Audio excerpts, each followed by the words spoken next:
सुनिए सुनिए सुनिए। आज इस्लामी जमातीन थाना अब्दुल सुभान कोतनाकुल का मकान अटैच करने का हुक्म सादर फरमाया है।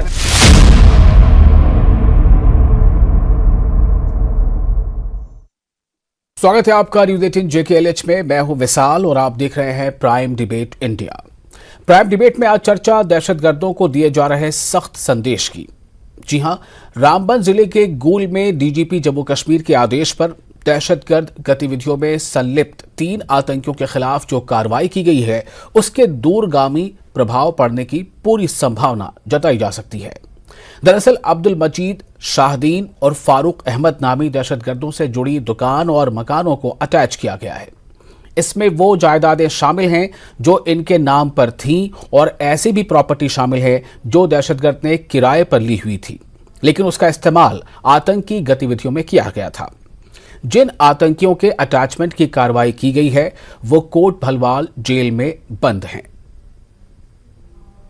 सुनिए सुनिए।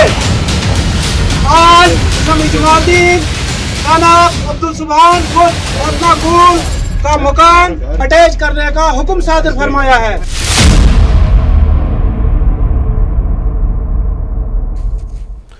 तो अब सवाल ये उठता है कि क्या इस तरह की कार्रवाई आतंकी गतिविधियों में शामिल लोगों के खिलाफ एक सख्त कदम है, और क्या इस कदम से ऐसे लोग किसी आतंकी मंशा से पहले या इसमें संलिप्त होने से पहले 10 बार क्या नहीं सोचेंगे?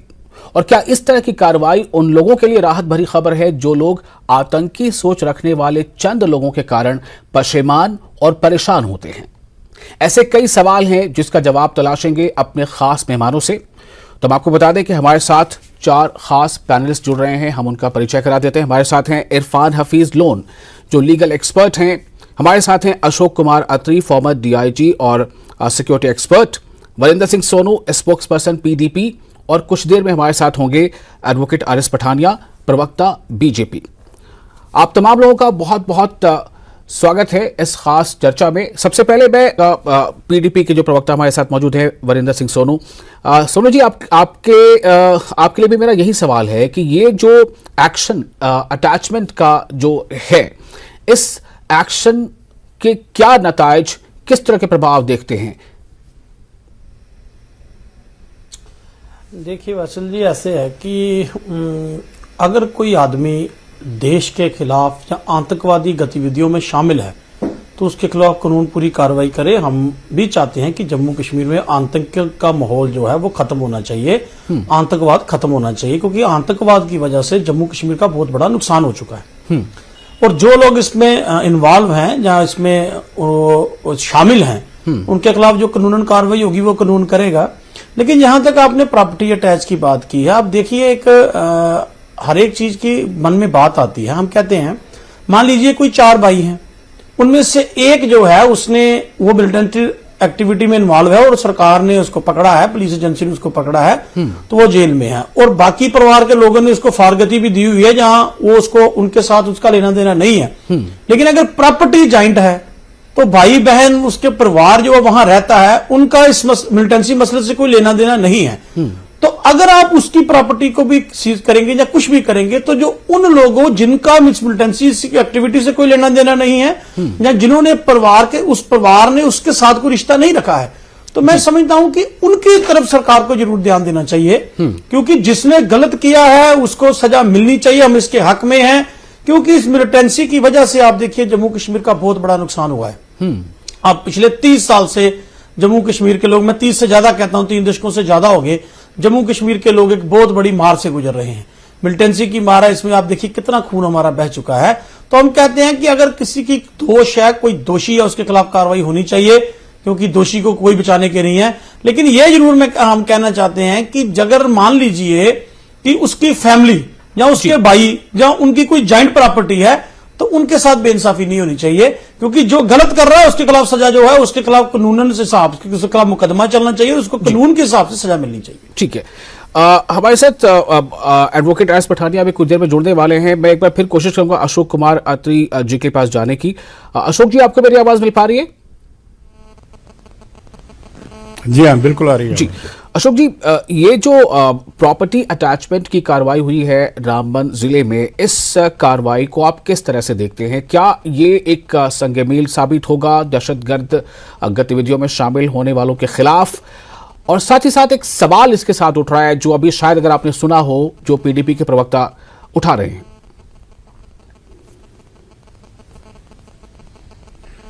जी, ऐसा है कि पहले तो मैं ये बता दूं कि एक इम्प्रेशन दिया जा रहा था कि शायद गवर्नमेंट ने कोई नोटिफिकेशन निकाली है इस तरह से, लेकिन ऐसा कुछ नहीं है। ये जो है अनलॉफुल एक्टिविटीज़ प्रिवेंशन एक्ट के तहत जो है उसमें एक प्रोविजन है, सेक्शन 16, 17, 18, 19, 20, 21, 22 तक, 24 तक भी है। तो उस नोटिफिकेशन के जो है एफआईआर गूल का एक एफआईआर नंबर है 69 2022 का है, और उस एफआईआर में जो कि वर्सेस का है किसी अब्दुल आपके नाम से है वो, तो इस पे 2 नोटिफिकेशन जो है जो वहाँ के एसडीपीओ साहब हैं उन्होंने निकाले हैं इस एफआईआर में। और उस नोटिफिकेशन में जो है उन्होंने प्रॉपर्टी अटैच की है 2 आदमियों की जी। और पहला नोटिस जो है एक जरीना बेगम है, वाइफ ऑफ अब्दुल मजीद करके है, शायद वो टेररिस्ट होगा, उसकी वाइफ होगी। और दूसरा जो नोटिस है जो टेररिस्ट होगा उसके फादर को दिया है वो नोटिस कि साहब ये जो प्रॉपर्टीज है ये टेररिस्ट प्रोसीड से ये बनी हुई है या क्रिएट की गई है, तो लिहाजा जो है मैं अंडर दिस सेक्शन जो है अंडर सेक्शन 25 जो है अनलॉफुल एक्टिविटीज प्रिवेंशन एक्ट के तहत मैं इनको सीज करता हूँ। लेकिन अब सवाल ये पैदा होता है कि ये यहाँ पे मैं जरा आपको बताना चाहूंगा, बल्कि आपसे पूछना चाहता हूँ कि एक और है फारूक नाम है जिस दहशतगर्द का, फारूक ने एक मकान किराए पर ले रखा था और उस मकान का इस्तेमाल ऐसी गतिविधियों में हुआ था, तो वो किराए का मकान जो फारूक ले रखा था उस मकान को भी अटैच किया गया है। मुझे लगता है कि उसको सीज नहीं करना चाहिए। रीजन बीइंग के हो सकता है जो ओनर हो उस हाउस का उसको पता ही नहीं हो कि ये जो आदमी रह रहा है रेंट पे वो कि टेररिस्ट एक्टिविटीज में इन्वॉल्व है। और मैं ये बताना चाहता हूं कि लॉ ये कहता है, लॉ में इसमें जो नोटिफिकेशन एसडीपीओ ने निकाली है उसमें 2-3 चीजें देखने वाली है। नंबर 1 ये कि how he jump to the conclusion कि ये जो प्रॉपर्टी है ये टेररिस्ट की है या टेररिस्ट एक्टिविटीज के तहत जो है ये टेररिस्ट प्रोसीड है, नंबर 1। अच्छा, नंबर 2 ये है कि ये जो एक्ट नोटिस है ये उसकी वाइफ को गया और उसके टेररिस्ट के बाप को गया हुआ है जी। तो उसमें जो रेवेन्यू का रेफरेंस दिया गया है जी, खसरा नंबर का दिया गया है, उस पर यह नहीं बताया कि ये जो प्रॉपर्टी जो टेररिस्ट के नाम पे जो बता रहा है रेवेन्यू रिकॉर्ड वो कब से है जी। तो इसमें यही सवाल पैदा होता है कि जैसे कोई मेरे पैनलिस्ट कह भी रहे थे कि साहब आप इस एक्ट का इस्तेमाल करके ये है कि इनोसेंट लोगों को जो है हरासमेंट नहीं होनी चाहिए, उनको जो है टेरराइज नहीं किया जाना चाहिए, लिंक करके टेररिस्ट के साथ और प्रॉपर्टी को सीज किया जाए। जैसे कि एक मेडिकल शॉप सीज की है, वो कराने की बिजनेस है जी, और वो जो है उसका बाप ही उसका चला रहा है और टेररिस्ट जो है वो पता नहीं कहाँ क्या है, तो रेवेन्यू रिकॉर्ड में दिखा दिया कब से रेवेन्यू रिकॉर्ड उसके नाम पे है, वो दैट इज नॉट मेंशन्ड जी। और एक और इसमें जो है मुझे जो लगी शॉर्टकमिंग्स नोटिफिकेशन में वो ये है कि जो डिजिग्नेटेड ऑफिसर है हमारा डायरेक्टर जनरल ऑफ पुलिस है जी, तो डीजी साहब को ये है कि इससे पहले कि उसको एसडीपी को या आईओ को इन्वेस्टिगेटिंग अफसर को अप्रूवल देने से पहले ऑफ अटैचमेंट उनको पहले एक फ्री एंड फेयर इंक्वायरी करनी है और उस पर देखना है कि साहब ये जो नोटिफिकेशन जो निकाली जा रही है अटैचमेंट ऑफ प्रॉपर्टी के लिए ये ठीक है कि नहीं है जी। हाँ, मुझे नहीं पता कि क्या वो जो इंक्वायरी जो है डिजिग्नेटेड ऑफिसर ने हमारे डीजीपी साहब ने की है कि नहीं की है या ऐसे ही अप्रूवल दे दिया गया है, वो भी एक मैटर ऑफ इन्वेस्टिगेशन है। अगर तो उन्होंने inquiry free and fair inquiry की that must be on record और उसके बाद अगर अप्रूवल दिया है तो ठीक है जी। तो इसमें मैं ये भी बताना चाहता हूँ लोगों को ये बताना चाहता हूँ कि जिनकी प्रॉपर्टी इस तरह से सीज होती है उसके लिए उनके लिए एक ऑप्शन है कि वो लोग जो है डिजिग्नेटेड कोर्ट के जो सीजर के अगेंस्ट जो है अटैचमेंट ऑफ प्रॉपर्टी के कोर्ट में जा सकते हैं जी। और कोर्ट जो है कोर्ट की मर्जी है कि वो इसको सब एक्सेप्ट करे या इसको रिवोक कर दे प्रॉपर्टी को, और कोर्ट एक प्रॉपर प्रोसीजर फॉलो करेगी इस पे। उसमें एक शो कॉज नोटिस देना है और उसको जिसकी प्रॉपर्टी सीज की गई है जिसकी उन्होंने सीजर की कॉपी दी है अटैचमेंट की उसको जो है कि वो अपील में जा सकता है और उसको जो है ये सुनना है कोर्ट ने जी। उसके बाद ही ये जो है कंफर्म कर सकता है अपने डिजिग्नेटेड जो अफसर है, हमारा अथॉरिटी है, डीजीपी साहब है, वो या इन्वेस्टिगेटिंग अफसर है, उसके ऑर्डर को कंफर्म कर सकते हैं जी। ये फोर्थ फीचर में भी अप्लाई होता है और ये सीजर में भी, ये अटैचमेंट में भी अप्लाई होता है। सेक्शन 31 है इसकी जी, इस एक्ट की। ठीक है जी हाँ। मैं इस पे और अब जो हमारे पैनलिस्ट हैं उनसे भी जरा उनकी प्रतिक्रिया लेना चाहूंगा। हमारे साथ एडवोकेट आर.एस. पठानिया जुड़ चुके हैं, प्रवक्ता हैं बीजेपी के, आप एडवोकेट भी हैं। पठानिया जी, ये जो रामबन में कार्रवाई हुई है, इस कार्रवाई को किस तरह से देखा जाए? क्या ये दहशतगर्द कार्रवाइयों में संलिप्त लोगों के खिलाफ एक सख्त संदेश है? हालांकि पीडीपी की जो प्रवक्ता है वो इसके साथ कुछ सवाल भी उठा रहे हैं। आपके चैनल पर सबसे पहले न्यूज 18 के दर्शकों को मेरा सादर प्रणाम जो आपको देख रहे हैं, और धन्यवाद आपका, आपने इस विषय पे मुझे बोलने का मौका दिया। ध्यान रहे कि केंद्र में एक मजबूत सरकार बनने के बाद मिलिटेंसी टेररिज्म सिर्फ बातों से नहीं हम कहेंगे टेररिज्म खत्म हो जाएगा, उसके लिए आपको जमीनी सतह पे कारगर कदम उठाने पड़ेंगे। और जीरो टॉलरेंस टू टेररिज्म अगर सरकार का हॉलमार्क है तो उस जीरो टॉलरिज्म पे हर तरीके से, चाहे वो कानूनी, चाहे वो एडमिनिस्ट्रेटिव, या मेरे से पहले जैसे साथी बता रहे थे आपको अंडर यूएपीए एक्ट में जो अलग अलग इसके प्रावधान हैं, तो कहीं ना कहीं एक मैसेजिंग भी देना पड़ेगा, जमीन पे उतरना भी पड़ेगा कि किसी भी शक्ल में टेररिज्म जम्मू कश्मीर में की मिट्टी पे जिसे कहते हैं टॉलरेट नहीं किया जाएगा।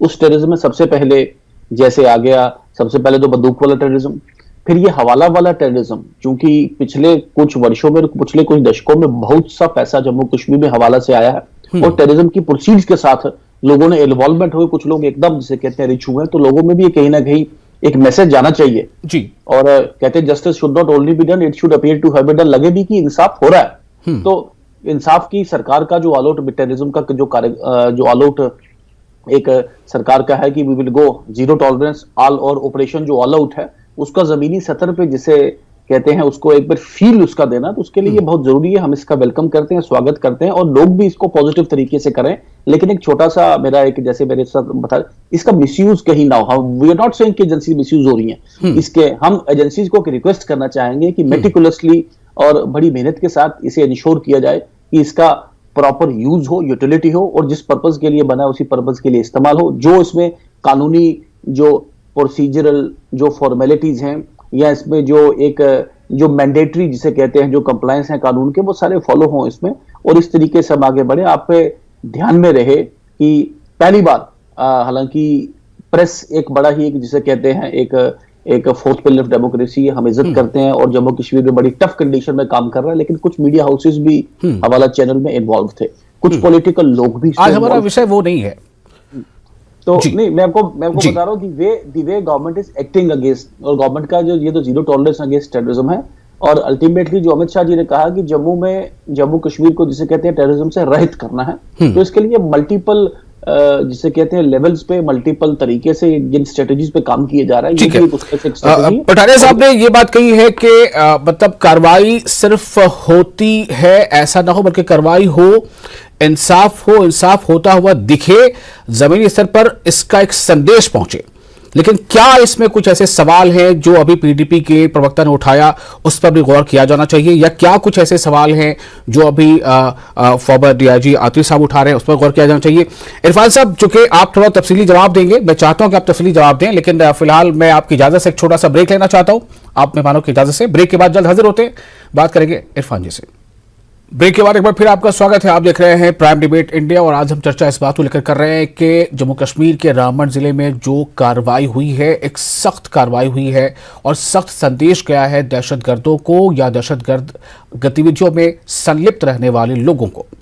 और इस संदेश, इसका जो संदेश है वो कितना बड़ा है, कितना गहरा है, और क्या इसका संदेश वाकई आने वाले दिनों में एक सकारात्मकता जो है वो दिखाएगा? लेकिन इस पर कुछ अलग अलग प्रतिक्रियाएं हैं अलग अलग दलों के, उसको हम जानने की कोशिश कर रहे हैं। हमारे साथ इरफान हफीज लोन जुड़ चुके हैं, लीगल एक्सपर्ट हैं। इससे पहले आपने अशोक कुमार अत्री जी को सुना जो फॉर्मर डीआईजी हैं, वरिंदर सिंह सोनू जी को सुना, पीडीपी के प्रवक्ता हैं, और एडवोकेट आर.एस. पठानिया जो बीजेपी के प्रवक्ता, उनको भी आपने सुना। इरफान जी, मैं आपके पास आ रहा हूं, आज की जो कार्रवाई हुई है कैसे देखते हैं उसे? देखिए, मैं आपसे ये कहना चाहता हूं कि अगर कोई भी कानून अपने हाथ में लेता है तो उसके खिलाफ कार्रवाई होनी चाहिए। लेकिन हम आपसे ये बताना चाहेंगे कि मैंने इससे पहले भी इस आपसे शायद ये शेयर किया कि एक व्यक्ति जो लॉ है वो इनोसेंट माना जाता है, a person is presumed to be innocent till his guilt is proven, that too beyond reasonable doubt. एक शख्स जिसके खिलाफ एफआईआर होता है, आरोप होता है, वो निर्दोष माना जाता है जब तक उसको साबित ना उसके खिलाफ जो है चार्जेस हो, तब तक वो निर्दोष है। मैं आपको ये बताना चाहता हूं कि जम्मू कश्मीर में हमने देखा है अफसफा यहां पर लागू है, डिस्टर्ब्ड एरिया है, पब्लिक सेफ्टी एक्ट है, अनलॉफुल एक्टिविटीज प्रिवेंशन एक्ट है।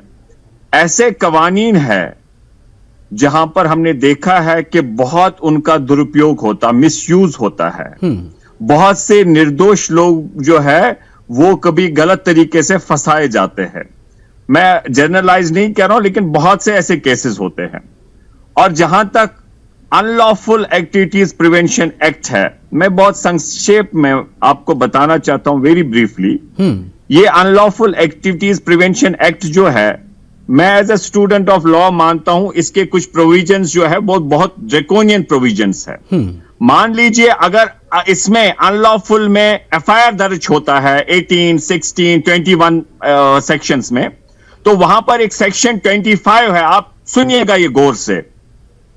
उसमें पावर्स मिलते हैं आयोग को कि अगर एफआईआर हुआ है during the course of investigation, अगर उसको लगता है कि कहीं पर प्रोसीड्स ऑफ टेररिज्म, ये एक्सप्रेशन है वहां पर, और प्रोसीड्स ऑफ टेररिज्म जो है उसे वो जब्त कर सकते हैं।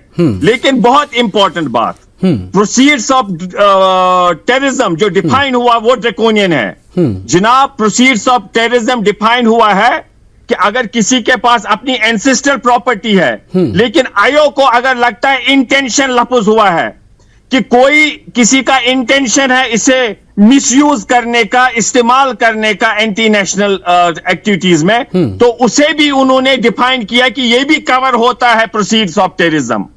इस बात को आपको ध्यान में रखना चाहिए। प्रोसीड ऑफ टेररिज्म नहीं है कि जो आपने इससे कोई प्रॉपर्टी बनाई है, अगर आपकी साफ सुथरा प्रॉपर्टी भी है, लेकिन आयोग को इतने पावर्स दिए गए हैं कि वो इसे जब्त कर सकता है कि अगर कहेगा कि मुझे शक लगता है कि ये प्रॉपर्टी इस्तेमाल गलत तरीके से हो सकती है। मैं आपको ये कहना चाहता हूं कि हमने बहुत से केसेस देखे हैं। आज की जो कार्रवाई है उस पर आप क्या कहेंगे?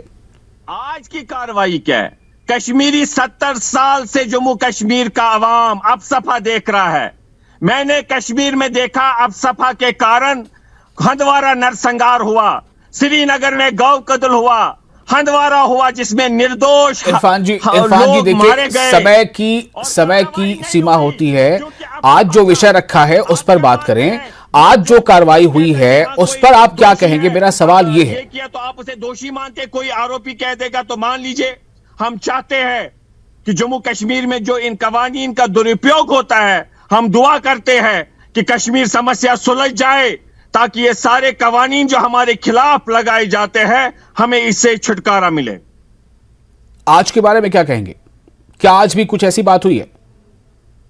देखिए, आज एफआईआर हुआ है और सेक्शन 25 में, ये लॉ आप देखिए अनलॉफुल एक्टिविटीज एक्ट में, सेक्शन 25 में फिर आयोग के पास पावर होते हैं कि वो इसमें जाएगा और अगर उसको लगता है इन्वेस्टिगेशन के दौरान किसी प्रॉपर्टी को जब्त करेगा। लेकिन इस प्रॉपर्टी को 2 कंडीशंस है। एक, उसमें सरकार का अप्रूवल होना चाहिए डीजी साहब का, और उसके बाद ये डेजिग्नेटेड अथॉरिटी, जैसे यहां कश्मीर में हमारा ड्यूकॉम डेजिग्नेटेड अथॉरिटी है, फिर वो देखते हैं कि आया इसको, इस अटैचमेंट को हम कंफर्म करें या रिवोक करें, और उसके बाद डिस्ट्रिक्ट जो हमारा कोर्ट होता है, सेशन कोर्ट, वहां पर भी आप अपील कर सकते हैं। इसलिए जो पुलिस कहती है अगर कोई किसी ने दोषी होगा उसके खिलाफ कार्रवाई हो, लेकिन हम ये कहना चाहेंगे कोई निर्दोष, अगर किसी की यह पॉलिसी है कि निर्दोष जम्मू कश्मीर के अवाम को सताया जाए और उस पॉलिसी के तहत हमें सताया जाता है, तो हम कहते हैं कि ऐसा नहीं होना चाहिए। ठीक है इरफान जी, मुझे लगता है आपने आज के वाले केस का स्टडी थोड़ा नहीं किया ठीक से।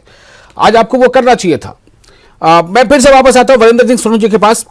वरिंदर जी, आज की कार्रवाई पे मेरा फोकस है। आज जिन 3 लोगों के खिलाफ, जिसमें अब्दुल मजीद है, जिसमें फारूक है, जिसमें शाहदीन है, फारूक ऐसा शख्स है जो इस मकान को किराए पर लेकर रहता है, तो उस मकान को सीज किया गया है। शादीन और अब्दुल मजीद के घर को सीज किया गया है, शादीन की दुकान को सीज किया गया है। सवाल बिल्कुल आप फैसला सुनाते हैं, कैसी बात कर रहे हैं आप? आपको ये शब्द इस्तेमाल करना है कि आरोप है। वो एक जर्नलिस्ट को बिहेव करता है कि भाई ये आरोप है और आगे देखेंगे कोर्ट में निर्णय होगा कि इनका कन्विक्शन होगा या एक्विटल होगा। ठीक है, आप ऐसे मैंने इसीलिए आपको पूरा मौका दिया कि आप आज की कार्रवाई पर क्या कहना चाहते हैं। वरिंदर जी, मैं आपके पास फिर से आ रहा हूं। मैंने जो सिर्फ आपको बताया कि आज जो हुआ देखिए वो गलत है, सही, मैं वो नहीं कह रहा हूं। आज जो हुआ उस पर आपकी प्रतिक्रिया वरिंदर जी, फिर से एक बार जी। देखिए ऐसे है, मैंने पहले भी कहा है कि जो दोषी है उसके खिलाफ कार्रवाई कीजिए, लेकिन अब एक नोटिस आपने उसको दिया है जिसके मकान में वो रह रहे थे।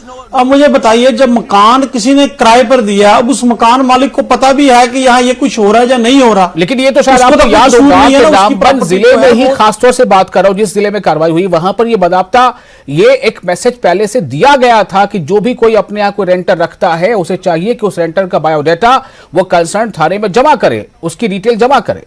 ये तो पहले से बताया जा चुका है। जी, देखिए ऐसा है कि हाँ, सुनिए जी, अकेले रामबन जिले की बात नहीं है, पूरे जम्मू कश्मीर में जो हुआ है, आज अगर आप जिले में कार्रवाई वहां पे रखना है तो उसका सुनिए जी, आज सुन लीजिए ना। तो जिसने रखा होगा उसने अपना आधार कार्ड, आइडेंटिटी कार्ड दे दिया होगा। अब रखने के बाद अगर 2 महीने के बाद उसने कोई कार्रवाई वहां की है उस मकान में नहीं की है, ये भी किसी को पता नहीं है।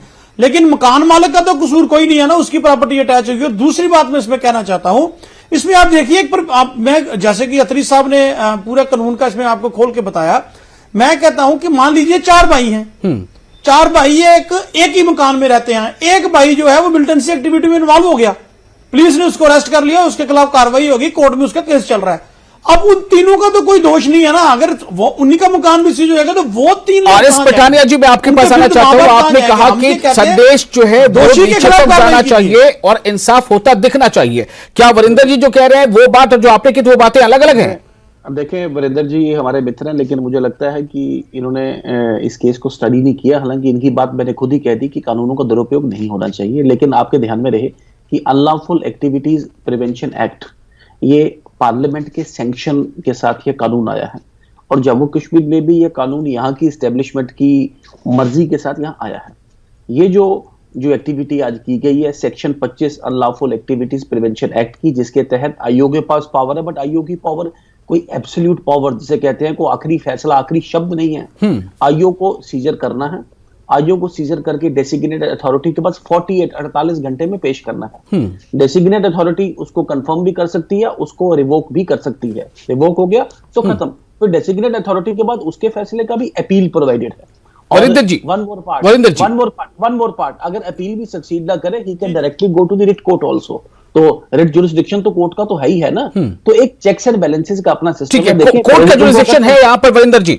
टेररिज्म को कंट्रोल करना, तो ये ऐसे सख्त मेजर हमें लेने पड़ेंगे। देखिए, कोर्ट का प्रोविजन सबके पास है। अगर किसी को लगेगा कि एडमिनिस्ट्रेशन ने मेरे साथ अनजस्टिस किया है तो वो कोर्ट में जाएगा। लेकिन पठानिया साहब मेरे बड़े भाई हैं, मित्र हैं, और ये कानून साज भी हैं, और सारी ये वकील हैं, इनको तो सारा पता। मैंने 2 ही बातें इसमें कही थी। जिस तरह के मैं कह रहा हूं, मैं आज की घटना की बात कर रहा हूं। मैंने पहले भी कहा कि दोषी के खिलाफ कार्रवाई तो कीजिए, किसी ने रोका नहीं है। हाँ। जो प्रॉपर्टी अटैच करने का मसला है, मैंने जो कहा, मेरे उस सवाल का जवाब नहीं दिया पठानिया साहब ने। मैंने कहा था कि मान लीजिए अगर मैं कुछ कल को गलत करता हूं, वासिफ साहब, मैं कुछ कल गलत करता हूं, मैं अरेस्ट होता हूं, तो उसमें मेरी फैमिली का कोई कसूर नहीं आना चाहिए। ठीक है, अब मेरी फैमिली फाइनल कमेंट, एकदम बहुत छोटा सा comment, final comment ji Ashok Kumar ji का लेना चाहूंगा। Ashok Kumar ji, final comment from your side, समय कम है थोड़ा। देखिए, हाँ, ये देखिए, ऐसा है कि मैं पहले तो ये कि जो टेररिस्ट प्रोसीड है वो टेररिस्ट एक्ट होना जरूरी है। टेररिस्ट एक्ट से अगर वो सीज प्रोसीड बनाई जाती है, ऑब्टेन की जाती है, तो हम कह सकते हैं कि साहब इसको सीज, दैट इज, उसको सीज किया जा सकता है। तो पहले ये साबित करना ही बहुत मुश्किल है कि साहब ये जो किसी की प्रॉपर्टी है, किसी के फादर के नाम पे है, किसी के बीवी के नाम पे है, या किसी टेररिस्ट के नाम पे निकल रही है, तो वो क्या वो टेररिस्ट एक्ट के प्रोसीड है कि नहीं है। तो इससे ये होता है कि लोगों में ज्यादा अंदेशा इस बात का है कि ये जो हमारा प्रोविजन है, ये कोई नया गवर्नमेंट, सेंट्रल गवर्नमेंट ने नहीं लाया है। ये 1967 का एक्ट है। इससे पहले टाड़ा था हमारे जम्मू कश्मीर स्टेट में, और उसका भी इस्तेमाल होता था। तभी ये सब चीजें जो प्रोविजन है उस एक्ट के इस्तेमाल होते थे, बाद में उसको रिपील कर दिया गया था और उसको इस एक्ट के साथ जो है रिप्लेस इसको लाया गया था जी। और इसमें यही है कि इसमें इन्वेस्टिगेशन ऑफिसर जो है और या ये जो अपनी डिजिग्नेटेड अथॉरिटी है उनके लिए ये साबित करना है कि साहब ये जो प्रॉपर्टी हम सीज कर रहे हैं और जो हम उनके नाम टेररिस्ट के नाम दिखा रहे हैं, क्या वो वाकई वो टेररिस्ट एक्ट की वजह से बनी है प्रॉपर्टी? तो इसका मिसयूज होने के जो है चांसेस मिसयूज को लेकर यहां पर बातें आ रही हैं सामने कि मिसयूज नहीं होना चाहिए, लेकिन मिसयूज से बड़ा जो एक फैक्टर यहां पर सामने आ रहा है वो यही है कि हालात बेहतर कैसे हो और एक सख्त संदेश कैसा जाए। मुझे लगता है कि इस पर अभी और बात शायद होती रहेगी, लेकिन फिलहाल यहां पर हमें से रुकना होगा इस चर्चा को, समय अब नहीं है। बहुत शुक्रिया तमाम लोगों का इस विषय पर अपनी बात रखने के लिए। मुझे दें इजाजत।